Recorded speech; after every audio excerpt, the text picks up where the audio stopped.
Aloha and welcome to Conversations at HMA. My name is Mark Alexander, Executive Director of the Hawaii Medical Association. Thank you very much for joining us this evening for our program, which features discussions with physicians and other thought leaders in the healthcare arena.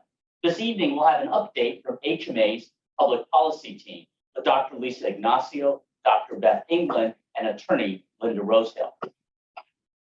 The format for tonight will be the following. We'll begin with remarks and presentation by our guests for approximately 15 minutes. You are invited to submit questions, comments, and suggestions, ideas via the Q&A function on Zoom. So we ask you to please go ahead and type your questions, comments, suggestions, ideas throughout the presentation at any time during our conversation, our dialogue, and we will feature as many as possible after the opening presentation. For those in the room, and we have guests tonight here in the room as well as virtually around the country because Dr. Ignacio right now is on the continent. For those in the room, we ask you to jot your comments down on the index cards that are provided or a sheet of paper and hand them to Mark Conching, who will enter them into the Q&A on the Zoom. For those here on site, you will also have the opportunity to continue the conversation over refreshments after the formal program. We will end this formal program at exactly 6:30 p.m. We want to hear from you not only tonight, but other times. So please feel free to email at info@hawaiimedicalassociation.org or contact us via our website, hawaiimedicalassociation.org. Now, it is my pleasure to introduce our speakers for this evening. We have Dr. Ann Ignacio, who is on video at a conference on the continent. She is an interventional radiologist, chair of the HMA Public Policy Committee, and president-elect of HMA. Also with us and today in the room is Dr. Beth England, who is an emergency medicine physician and co-chair of the HMA Public Policy Committee. And then also with us in the room is Linda Rosehill, longtime government relations professional and HMA's government relations director. I welcome all of you near and far. And now Dr. England will lead us off. Take a moment to pull up our PowerPoint.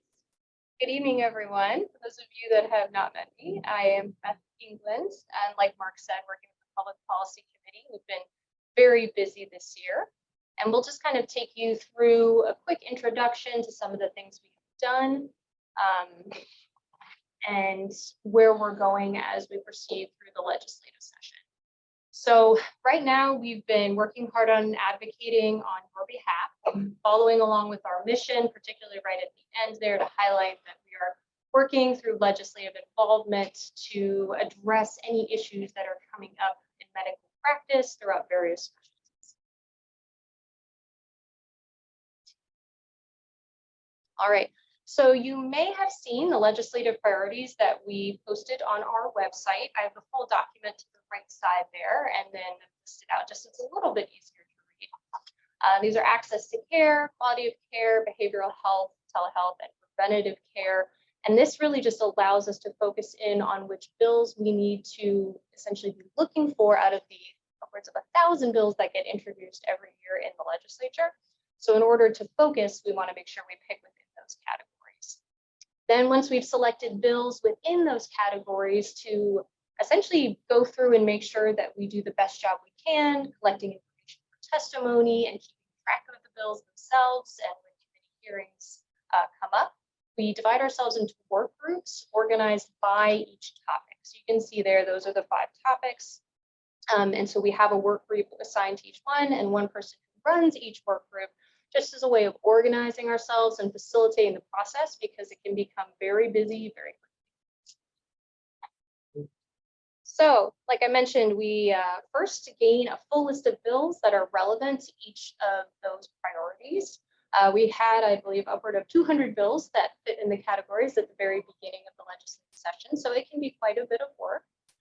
But Mark does a wonderful job organizing these bills, getting the titles and what each bill relates to into a list for us. And then once we have gone and collected that list, we essentially go through and prioritize each of those bills.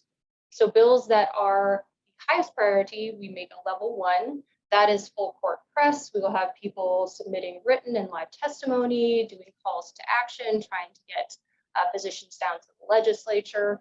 So that is really putting all of our effort forward, which we usually save a little more towards the end.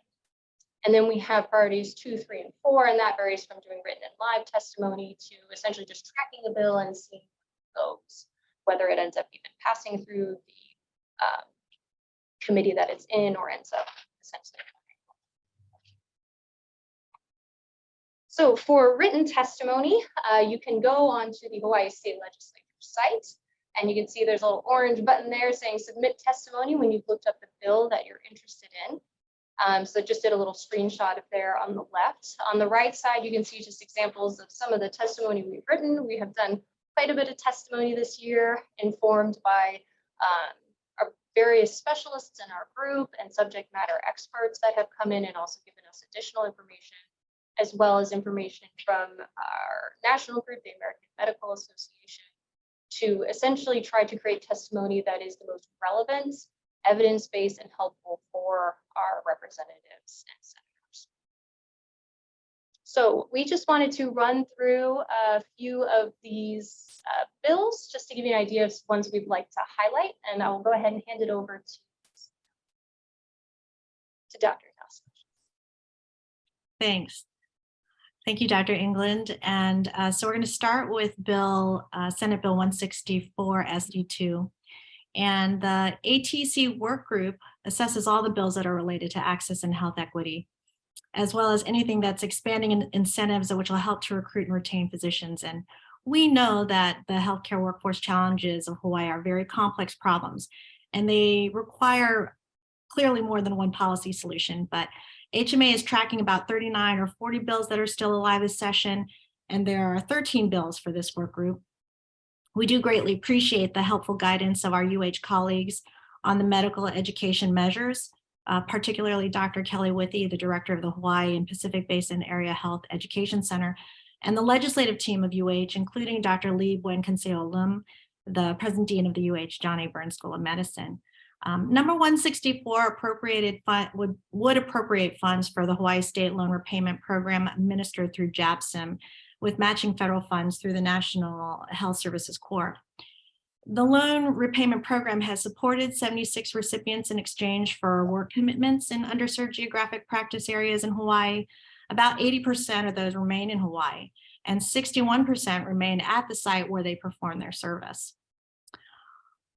As all HMA physician members know well, attending medical school is so extremely expensive. As of 2022, up to 89% of medical school graduates leave school with an average of upwards $200,000 in education debt. So although medical school graduates can generally expect to earn a six-figure salary, young folks that are facing this massive amount of student loan debt, that's scary, that's daunting, and certainly it impacts physician recruitment to Hawaii, where the cost of living is sky high. We did submit supportive testimony on this bill. Next slide.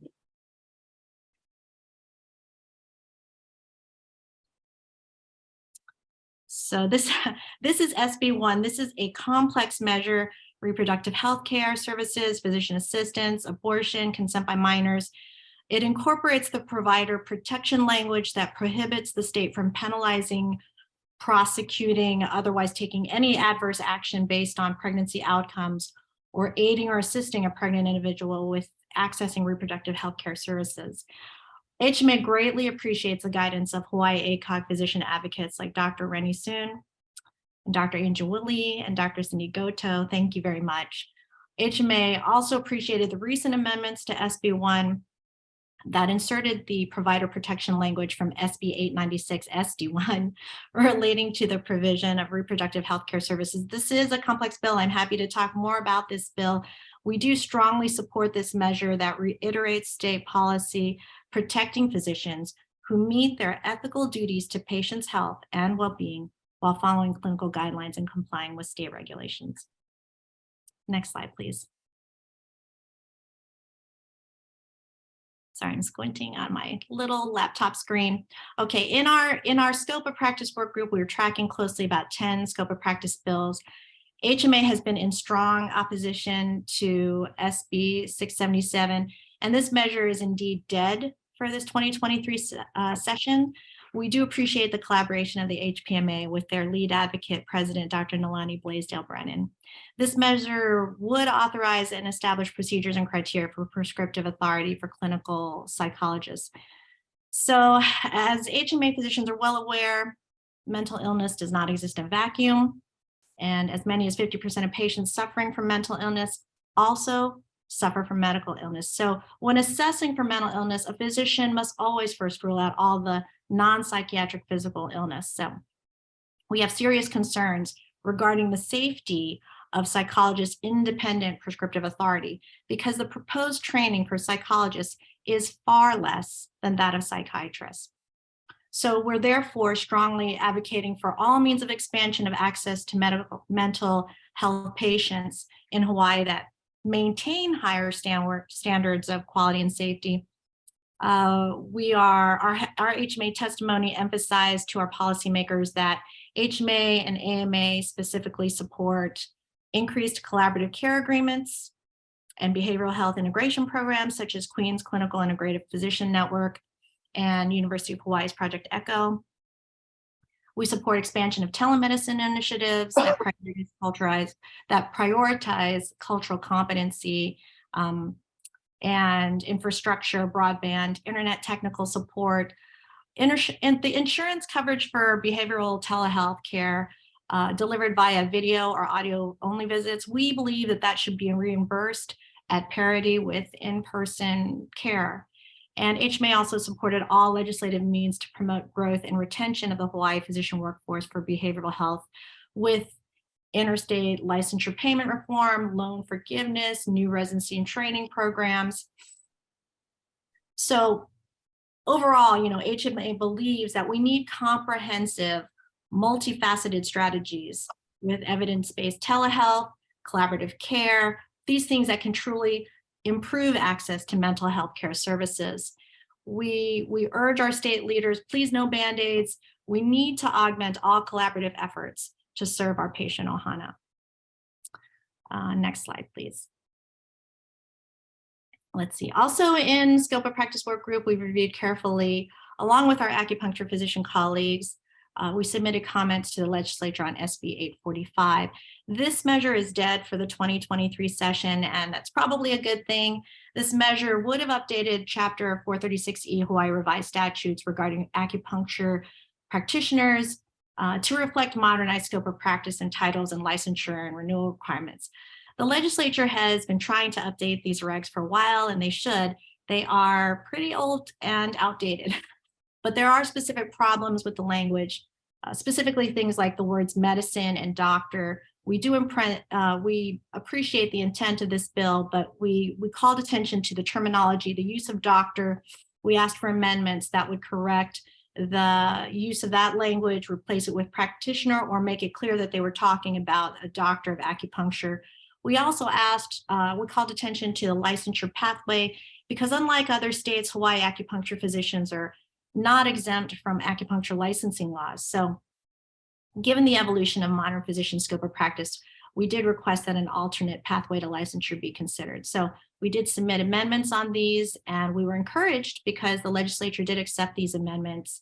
And we will see what happens in the next iterations of these regs. We haven't seen the last of this, so we're glad that we have an open dialogue and that things are moving forward. We do want to maintain the safety and access to acupuncture services. It's very important to Hawaii, where we have the highest per capita number of acupuncture practitioners in the country. So we look forward to further collaboration with our acupuncture practitioners in Hawaii. That's it for me. So I will go ahead and pick up from there. So the next bill we'd like to highlight is Senate Bill 397, Senate Draft 2. Just a quick note, if you happen to see something labeled SB 397 SD2, I wrote it out there just so you'd understand what that's referring to. Oftentimes people get confused with the SD2 at the end or the HD2 at the end. That's what that's referring to, is a draft that's gone through a committee and had edits essentially and changes made to it. So you just want to make sure you're referring to the appropriate one. So for SB 397, this is a bill designed to increase funds for Medicare patient or Medicaid patients so that it is equal to 100% of the funds given for Medicare. This bill in particular is really important for Hawaii because oftentimes patients with Medicaid have a hard time accessing physicians better than a lot of other patients do because of the poor reimbursement. So this is essentially trying to increase those reimbursements to make them equal with Medicare. So we were definitely in support of this, testified in support, and want to make sure we can do whatever we can to help some of our most vulnerable patients. All right, so Senate Bill 1035. This one has caused quite a ruckus. There's a lot of attention on this. So what this bill does is provide a general excise tax or GET exemption for providers that are providing patients care that have Medicare, Medicaid, or TRICARE. So this is, I do believe, and HMA believes this is certainly an important way to ease the financial strain on physicians, particularly independently practicing physicians in small shops. So this would be one way to kind of help ease that financial strain.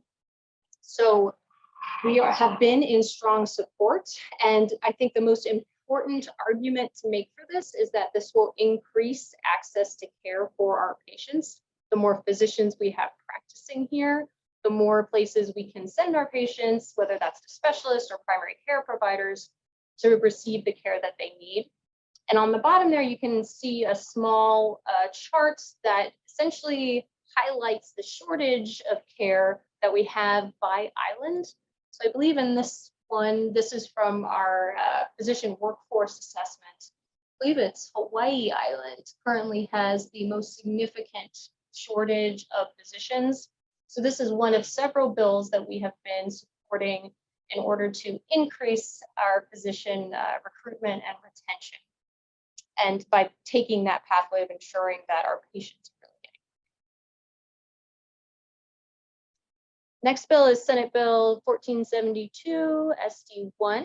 So this bill is relating to increasing funds for the Hawaii CARES line. So for those of you that were aware, there was a 988 lifeline introduced by President Biden this past year. That's to serve as a 911 equivalent for patients requiring psychiatric services, with the goal being that we essentially help these patients get what they need, which is psychiatric care, instead of necessarily just having a policeman or woman come see them, which can escalate to violence, or having them sent to an emergency department when they don't necessarily require any medical care. It's essentially an alternative to help our underserved mental health population get what they need. So our goal with this particular bill is to try to increase funding so that Hawaii has the means to administer the kind of three prongs to psychiatric outreach, which is having a well-funded 988 lifeline, having mobile crisis outreach so that we have the appropriate resources to go out and speak with that patient, and then having crisis stabilization beds where that patient may be able to go for psychiatric care as opposed to ER. So we've been in strong support of that, and we're hopefully working, we'll be working with the DOH to make sure that we can get this facilitated through together. Okay. All right, so next bill is Senate Bill 62. So Senate Bill 62 reestablishes Hawaii Medical Education Special Fund, which is funding for medical education and training in Hawaii. As Dr. Ignacio mentioned earlier, we have higher retention and recruitment of physicians when they complete both medical school and residency training in particular within Hawaii.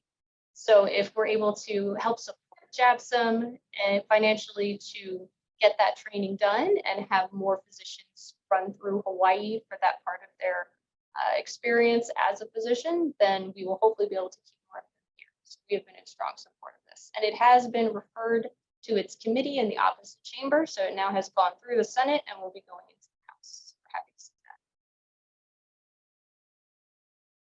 And this is just to highlight some of the partners. Dr. Ignacio mentioned a few names. I think highlighted these pretty well. But these are different groups that we have been working with to ensure that we are, one, supporting bills that are relevant to physicians and to our patients, and two, making sure that we have both the evidence and the subject matter expertise necessary to inform our testimony. So thank you so much to all of those groups that we have worked with. I believe that is all. We'll be opening up to questions. Oh, I'm gonna give a moment to Linda to offer a couple comments, because today was a big day, crossover, Today's crossover, which means that we're halfway through the session, which usually weeds out a lot of the bills. So that's why we have a much smaller list to work from than when it started. And the list that we work from now are ones that they are more seriously considered as we move forward. The session will end this year, the beginning part of May. And what crossover means, first, so that those people who don't know, crossover means that bills that were originated, say, in the House, did all of the committees in the House, and now are moving to the Senate. And likewise, those bills that were originally in the Senate have done the committees in the Senate, are now going to the opposite body. In that opposite body, they will be referred to committees, same way they were originally referred, not always necessarily to the same committees, because the Senate and the House do have some different committees. They go through the hearings process again. At the end of that hearings process, if they've made their way, so to speak, through all the loophole, the hurdles that they have to jump through to get there, then they go into conference committee, at which point special committees are appointed by both the House and the Senate, and they conference on the differences in the House version versus the Senate version of the bills. And they either come to compromise, in which case you come up with a conference draft and a final bill to be voted upon and then sent to the governor, or they do not come out of conference and they die. I do want to correct one thing that was said throughout today. Nothing is dead. Nothing is ever dead until the gavel hits the desk on the final day of session. And everything that is introduced this year is alive next year. This is the first year of the biennium. So all of those issues that we looked at this year and provided testimony for, we will look at again next year, more than likely. Now, oftentimes new bills are introduced rather than use the old bills. But from a procedural standpoint, they can start wherever that bill left off in this session. So if that bill went through the whole process and say it went all the way to conference, but they could not come to compromise in conference, they could start in conference and get that bill moving from the get-go. So it's often a fallacy when people think that bills are dead, because there are many ways to bring bills back alive again in the process, if you know the process. So just to clarify that. But otherwise, we got another half season more to go, so to speak, and we'll be in there doing the same thing that we've done. We have a great team, by the way. My job is more to arrange the appointments with all of the various legislative leaders that we go to lobby, and arrange to make sure that things are on agendas if we need to get them on agendas, or not on the agendas if we should seek them not to be on an agenda. And I'm open to questions. So we shouldn't say dead. I like to use dead often. I do too. Thank you, Linda, Yeah. for that. Thank you so much for that correction, because I don't want to celebrate too soon and do a happy. Yeah, right. But there's a part of me that is just like trying to quietly celebrate. Exactly. I Yes, just you have to want to quietly poke that in. But thank you for that clarification and appreciate it. So we'll try to use the language of defer more often. It's another D word, but not quite as much fun. More accurate. Thank you. One of the questions that's come in actually is, can HMA support as an organization the flavored tobacco products ban? So we certainly could. So any bills that are of interest to you, what I would recommend you do essentially is contact us. Let us know the bill number and your thoughts, and we can certainly discuss it. That doesn't guarantee that that's what's going to happen, but sometimes what we'll do is survey our members to see what the top interests are or priorities are, and that was part of how we developed our initial legislative priority list. But if there's something specific that you're interested in, please just contact us and we can certainly discuss it more.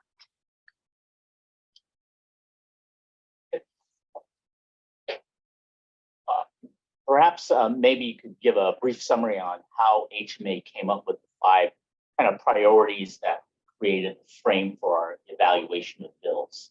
Yeah, absolutely. So it's a multi-step process. The first thing we certainly want to take into consideration is what our members want or are interested in, what issues they've brought forward.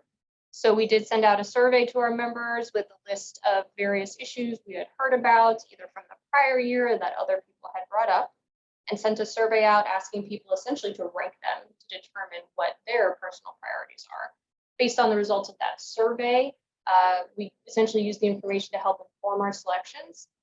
And then on top of that, we also take into consideration what essential momentum any given bill may have during the current legislative session. So it is really important to consider the political framework that a bill is introduced into. So if there's something that we have heard from multiple legislators or from legislative leadership that essentially is no-go, that is going to potentially hurt our relationship with some of the representatives, then we will tend to back off of those bills, whether they're controversial or it's just something that the Capitol is not ready to handle right now or not interested in. And that momentum can change. It doesn't mean that we're just going to ignore it forever or that we don't care. It just means we're kind of keeping it on the back burner because eventually, usually, the issue ends up coming up anyway, particularly if it's an important issue, which most of the ones we've heard about have been. I think a really good example of that is the GET exemption. So for a long time, that one was essentially a very clear no-go. It may still not pass through this year. I'd just like to clarify that. It's still, I think, on edge, but it's definitely being more considered than it had been before because of the degree of the crisis we have with our physician shortage. So sometimes it just takes society and the Capitol a little bit of time to catch up, no matter how right you are about the issue. So those were kind of the top characteristics we needed to help decide. Dr. Ignacio, do you have anything you wanted to add? I think that Dr. England's comments are perfect, and I'll just remind our group that, you know, there is that concept of the maturity, the maturation process of the bill, and that sometimes, you know, we're looking at bills and we're like, this is not a good bill. There's all sorts of problems with it and such, and yet the policy, we all want to do the right thing and we want it to move forward. It may take time, and in many cases, it can take years to get that education for our legislators, for our own different stakeholders to understand where a policy needs to go to get it to that mature level where it will move forward. So it's not something where we can just submit something and then, you know, just because everybody is kind of all understanding that it needs to go, that it will. There is that level of trying to get it to a place where all the stakeholders can get together on it and it can move forward. Thank you. Yeah, what Dr. Ignacio says is absolutely correct. And let me just mention, this year we had 18, well, we have 18 new legislators in the House and several in the Senate, though they came up from the House for the most part, so they've been around. When you have 18 new legislators who have never been in government, nor do they understand the process or the people involved, it's going to be an educational process, an ongoing educational process that we as an organization need to be on top of going forward. Because unless these will be our leaders tomorrow, they will be the committee chairs tomorrow. Some of the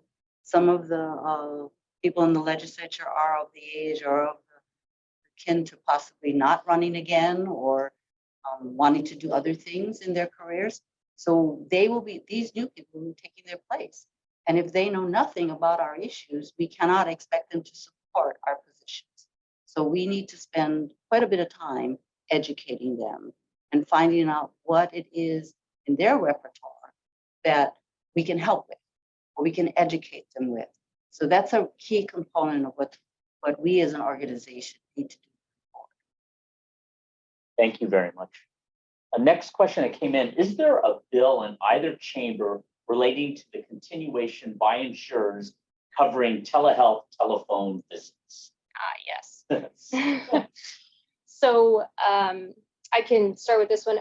There actually are several. I cannot think of the number right off the top of my head, but I could certainly look it up for you after. But one of the main bills that's been introduced and was introduced last year is allowing for audio-only telephone services to be reimbursed at parity with video and audio. Currently, though this will be ending soon, the federal government has it set to be reimbursed at parity, whether you're doing video audio combination or audio only, as long as it's related to mental health services.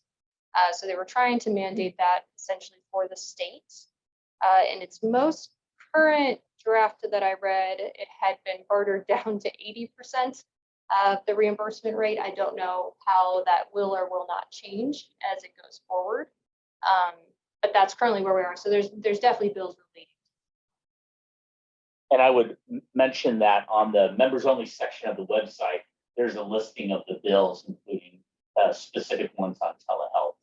But we can also share it with those who participate in this forum afterwards. And I should also say, given that that's one of our legislative priorities, we are tracking telehealth. I just want to make sure, Dr. Ignacio, do you have any other comment on the telehealth bills?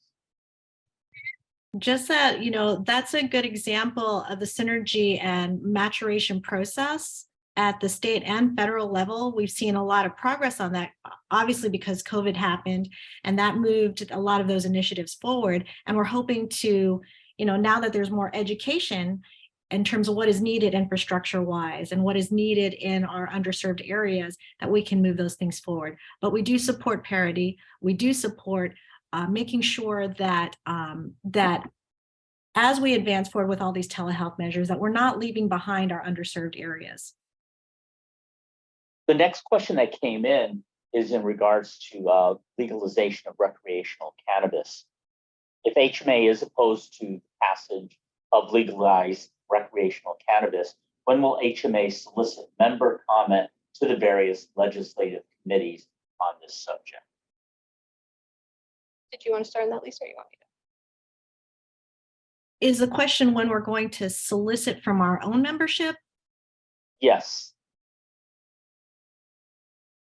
Basically, I believe the person's asking, we are opposed to the legalization of recreational cannabis, as is the AMA, but it was not a high priority for HMA, so it's not been one that we have been testifying on. So the person is asking, are we going to ask our members to comment on this particular legislation?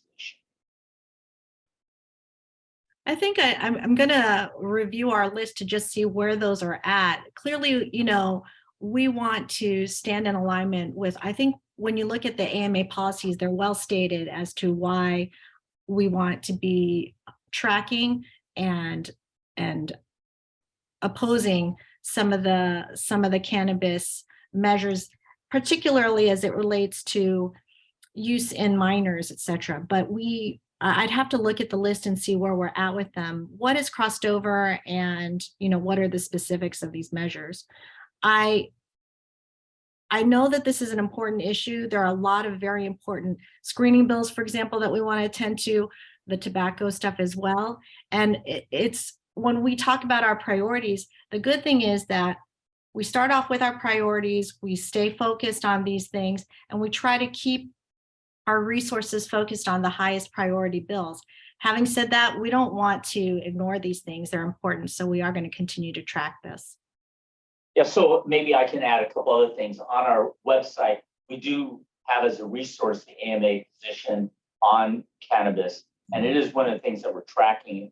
And as the session matures, like Linda said, just that crossover, we have a few less bills to deal with. Some of the ones that we've only been tracking, we may up their priority. But again, when we solicited input from members, Recreational cannabis didn't even come up in the top half. It's at the very bottom, actually. Just wasn't a priority for members. Doesn't mean it's not important, doesn't mean we won't revisit it, but it just wasn't there. The next comment that came in was, thank you very much for this forum and for explaining the process for discussing issues priorities with HMA. This is Mahe Rani, alum from the Hawaii Academy of Family Physicians Legislative Committee. One of our committee members, Dr. Mal Swilin, sorry if I pronounced that incorrectly, would love to collaborate with HMA or anyone interested on our work with Hawaii Maternal Infant Health Collaborative regarding confidentiality of visits to adolescents, minors, dependents who are on their parent guardian's insurance. Looking forward to connecting with you folks to discuss this if it is of interest to HMA. Mahalo. Good. As I say, I'm glad to hear that. We're always happy to continue collaborating with other groups, particularly physician groups. We absolutely want to get all of our different facets of medicine represented. So glad to hear that. We'll follow up. Thank you for the email as well. Next question concerned the acupuncture bill. Does the number of support or opposition to a particular piece of legislation matter? The Acupuncture Association urged their members to write support to this poorly written bill, but physicians were outnumbered. Maybe Linda can comment on this one. That's a question that is up to the individual chair.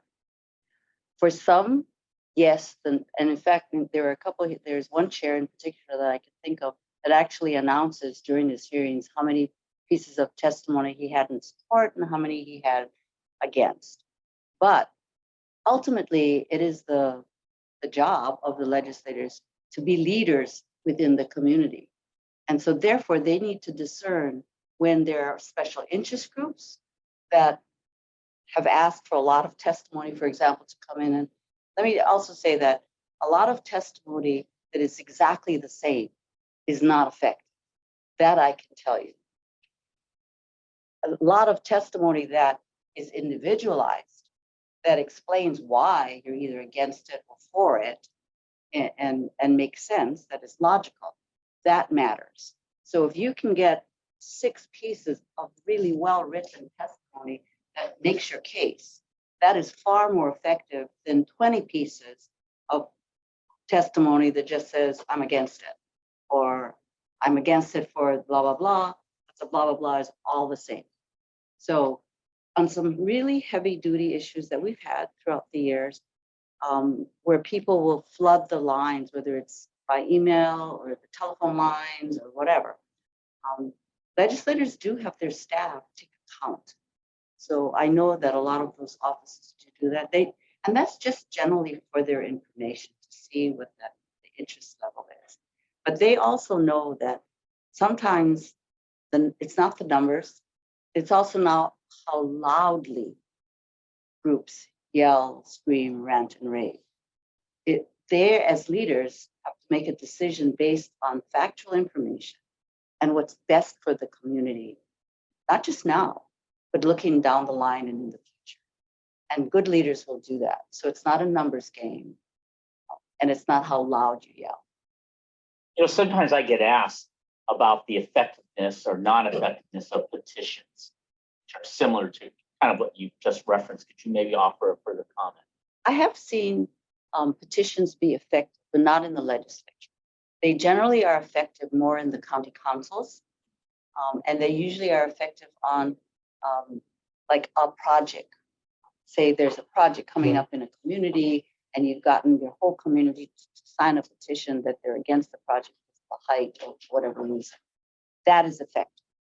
I've seen petitions used at the legislature, but not done very effective. Thank you. A follow-up question came in is, does it matter if testimony is online or in person? Is one more effective than the other? This whole online is relatively new. It only came about because of the pandemic.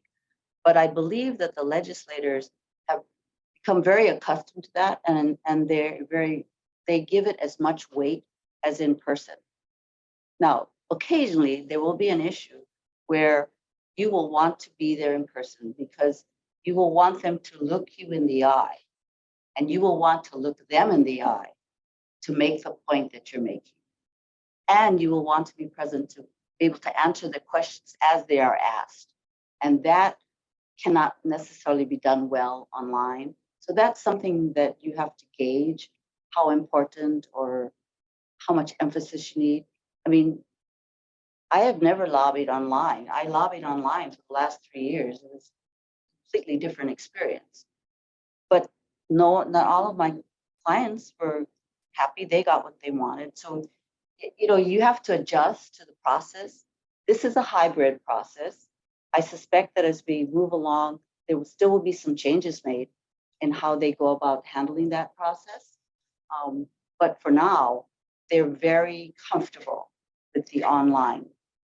I will say though, online doesn't always work if you're from the neighbor islands. I mean, you just can't get there.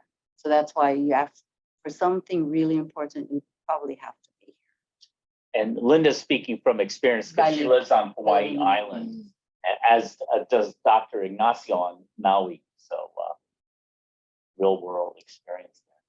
Okay, this next listener asked a very direct question. Is HMA going to publicly support Governor Josh Green's appointee for the director of the Department of Health? So at least in our past, and certainly feel free to add to this, we haven't necessarily put in positions on appointments. It's been more for legislative topics. So it's not something I think we've specifically discussed.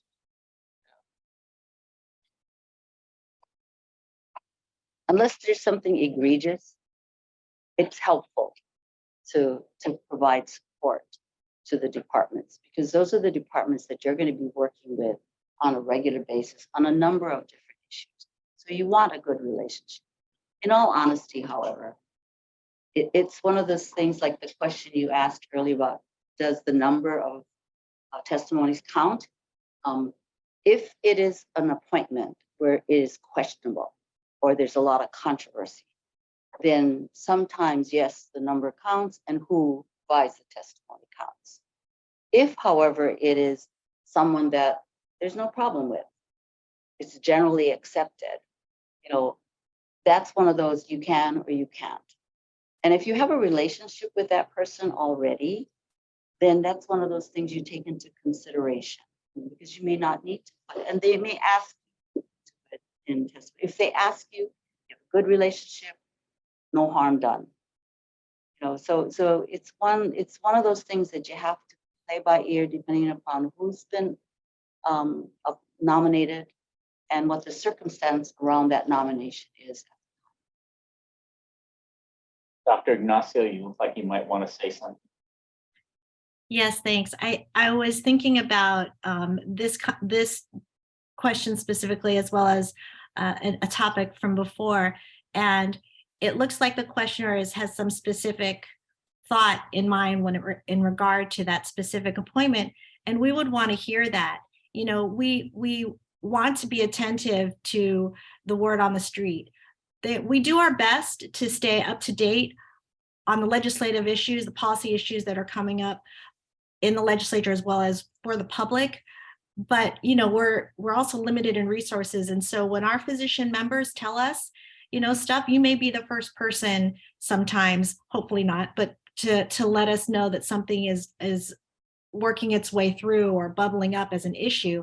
And we'd like to hear about that, because, you know, we're limited sometimes in that. So please reach out to us if you have a specific opinion or idea about something. We want to hear from you. We want to be able to, you know, be involved in that dialogue and know what's going on, you know, from our physician members. So please reach out to us and let us know. I will stick my neck out though on this one. Generally speaking, the nominee for the Department of Health, I have not heard any controversy around at the legislature. That appointment has not been questioned to my knowledge. I know of the others that are, where there will be controversy, but not this one. As you can see, we're having a very frank conversation, so thank you. Another question comes in kind of on process, really. Does online testimony allow or have a vehicle for person-to-person in-person questions? That's an interesting question. So at least in my experience submitting, the quick answer would be no. So it's designed essentially for you to put in your concern, support, whatever it is for a specific bill. And that can get as detailed as specific issues in the bill, even in the text, but not necessarily person to person. Because that gets shared with the staff. The staff will then take a look through that testimony. If you want person to person, you can call the office or go to the office. And my impression is that increasingly the legislators really like testimony submitted through the public system. And then everyone has access to that testimony. It's very transparent. It's very accountable. I think one of the strengths of HMA is that we only have physicians submit testimony, only physicians testify, and we make physicians available to our legislators to address their specific questions around healthcare. And they really appreciate that. They're not hearing it from someone who's a hack. But that being said, however, when someone provides online testimony, audio, if there are questions to be asked, they do ask the questions Yeah. throughout the hearing, in the hearing process. But it will be a public It will answer. be a public Yeah. answer. So that does happen. So every once in a while, they actually will also do clarifying questions directly to the person, depending on who's submitting the testimony, particularly if it's like through the executive department. Right. And then another question that came in, has HMA been asked to participate in the search for the next dean of Jackson? I couldn't speak to that, to be Yeah, honest, not that I've heard. Not that I'm aware of. I mean, the acting dean is a member of HMA as his previous dean, but in terms of the search process, I know nothing about that. Thank you. Now I'm curious. I'll follow up.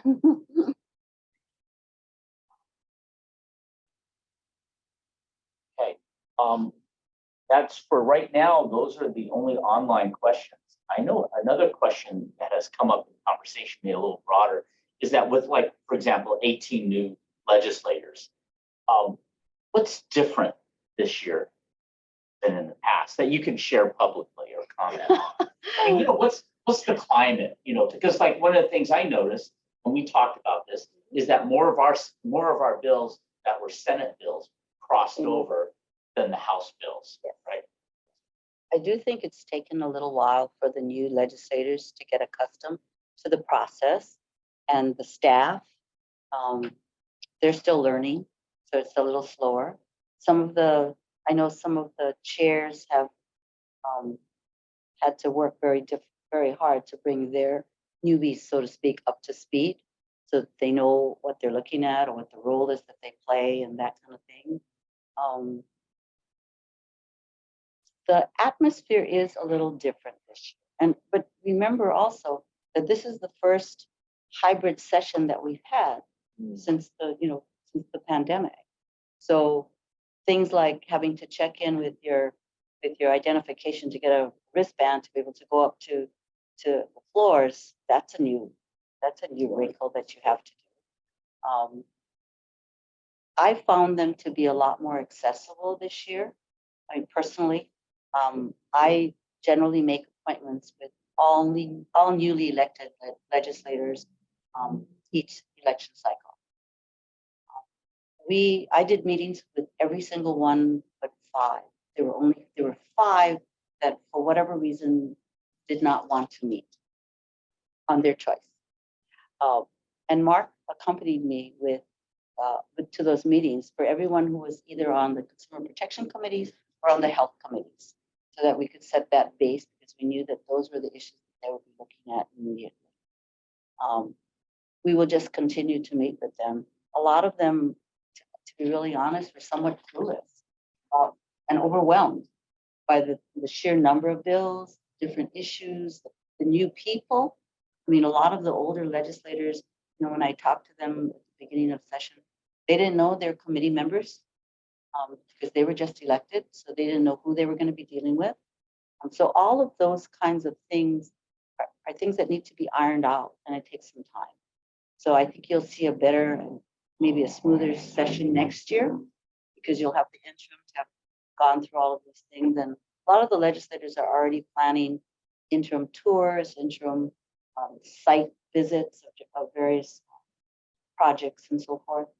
The more they do that, the better it will be next year, easier for us to educate.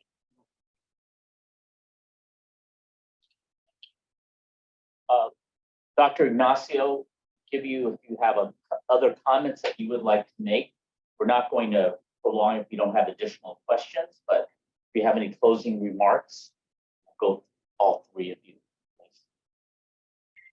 Well, I'm just excited that we're having this event, and I think it's a great way for us to hear feedback from our members. So I encourage everybody who's on the call and spread the word.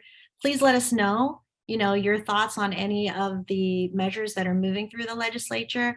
Please look at our testimony. Let us know, give us some feedback if you're like, oh, because I think it really helps to hear whether were you looking at this testimony, A, do you agree or not? B, do you have additional references, citations that you think could help inform our perspective or our testimony? We try to get as diverse input as we can when we're composing these. So I just am glad that we're having this dialogue, and I hope that everybody who's participating can take a look at our process, take a look at our work, and give us feedback. Let us know what you think about it. Thanks. Well, I'm happy that we're halfway through. And I think usually the second half goes a little smoother since we've already practiced in the first half. Let me say that I, as an organization that I lobby for, and I lobby for others as well, this organization has done extremely well in the last several years. From when I first started in this role, the number of liaisons that you have made with outside organizations, which are absolutely critical to being able to address the various issues that you have, that is key. Because going in as a sole soldier doesn't get you very far. But if you can go in with a company, you can win. So to the extent that you can make friends and discuss issues, even if you don't always agree on those issues, and bring people together, that is absolutely key to growing an organization's credibility within the square building. And I think one of the key things that this organization, one of the key goals, was to continue to build its credibility so that when legislators want information that has anything to do with the issues that we address, they come to us to ask, who should we talk to? Or who do I need to ask this question? When you get to that point, you have matured as an organization and are really doing and functioning in the manner that you should at the square building. And Dr. England. Yes, thank you for those comments. And I would even reiterate what Dr. Ignacio said about just being really excited to get this participation. One thing I've always thought when it comes to the physician experience and advocacy is that we actually have a very loud voice, but you have to speak to be heard. So getting people to come to the table and really start pushing for issues that matter to us can have a profound impact. And I think we're just starting to really see the effect of that, which is really exciting to me. And I just want to encourage everyone to continue doing this, not only to push for bills that may have already been introduced or fight against bad ones, but to introduce our own bills, to bring up our own new issues and really start being a force within the legislature. Because quite frankly, I feel like positions have kind of gotten pushed around the last few years or so. And it's time to stand up for ourselves, and we're very capable of doing it. So thank you all again. We have a great team, and again, I just want to thank Dr. Ignacio, Dr. England, and Attorney Rosehill for their wonderful leadership and collaboration. I really want to add a mahalo to all of you for joining us for this edition of Conversations at HMA. Again, mahalo to our special speakers, but thank you to all of you who are participating both live and virtually. We know you have your choice of evening activities, so we thank you for spending some of your time with us. Thank you to those physicians who belong to HMA, but also I will shamelessly put a plug in for those who are not yet members. Please join, and please, you can do that online as well. But most importantly, just thank you for being here. Mahalo and good evening.